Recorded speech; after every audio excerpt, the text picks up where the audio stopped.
control. So that's for a hole in one.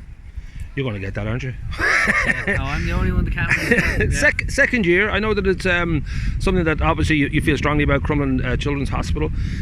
How did this first come about? Was this something the golf club suggested? I don't know if you yourself had sort of decided to do something like this? Yeah, well, I spoke about it with, the idea originated with Carl Holmes last year. Right. At the start of last season, and he thought, he put the idea to me. He was like, why don't we do a golf day? He was going to do a charity golf week. Right. Last year, and he wanted to finish it maybe with a big golf day, aim more at corporate stuff than just the members. So, I like the idea, and last year it was in aid of, CMRF and Crumlin and Bray Lakers. Right. So it was split between the two, and then it was a success. I think everyone that showed up enjoyed the day. We had a great time. Feedback was good, so we thought, why not do it again? It was never, we never thought it would be something that it was going to start a yearly thing annual, that was going right. to happen, but I think everyone just thought it ran smoothly last year, had a good time, and wanted to give it another go. So when we called up the teams to see if they wanted to get in again, everyone was enthusiastic, so maybe it becomes an annual thing, who knows. I know that Billy Connolly always joked about the Queen when she arrives to visit any kind of housing estate or that, it always smells like fresh paint, because everybody was out the night before making sure it was all sparkly and new for her. And I'm guessing for you must have gotten used to now the idea that, like today for example, just naturally people want to get a photograph with you and sort of grab you for a second. Is that something that took a while to get used to, or are you kind of still kind of having to figure, oh yeah, of course people want to snap now? Yeah, well, I think a little bit, but I mean, as long as I'm in a situation where people want photos and autographs, it means I'm doing okay at my job. Right. No, but it's nice when I come home, when I come home and I know the people that are looking for a photo. It's just, it's a different atmosphere. People are genuinely rooting for you. They have a genuine interest in you doing well, and you can sense that off them. So, that's why I think the home support is always, is much stronger than any support when you get on the road. So, for me, it's something I feel very grateful, towards, and I'm never going to take it for granted, because it can be taken away from me if you start shooting 82 every time.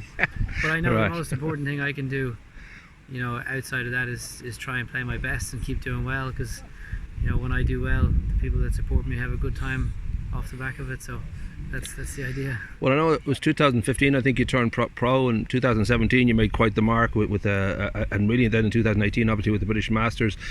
Did it feel like a long, hard slog to you, or were you taken by surprise? It seemed from the outside to almost happen overnight, but obviously there's a huge amount of time goes into winning something like the British Masters. But did you get surprised by the success, by the? Not really. I mean, I got probably a little bit surprised by the Open back when I played it in 2015, and that gave me the springboard I needed to get sponsors and starts on tour, and maybe a bit of financial backing behind me that freed me up to just play golf when I first started.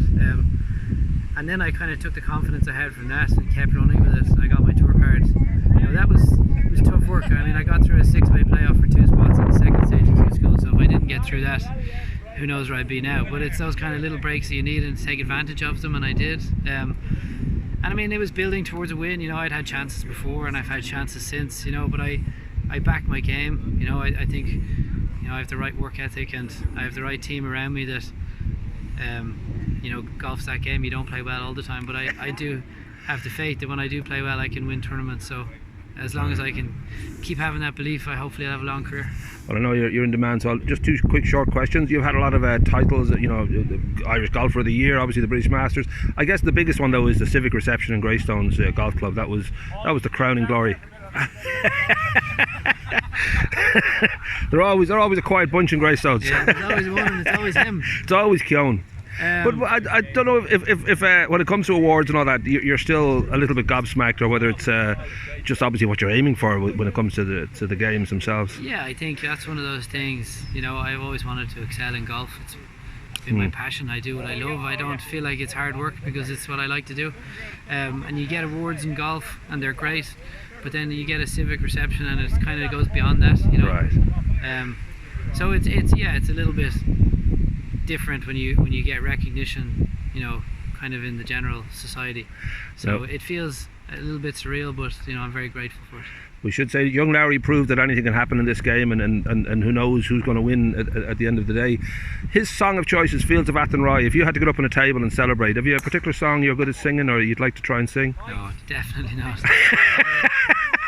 Born to be Wild to be Good, or Firestarter, or... or... need to be at least 2 AM before you catch me singing anything. Rock and roll. Or else 7 AM in the shower with nobody around. Nice. Thanks a million.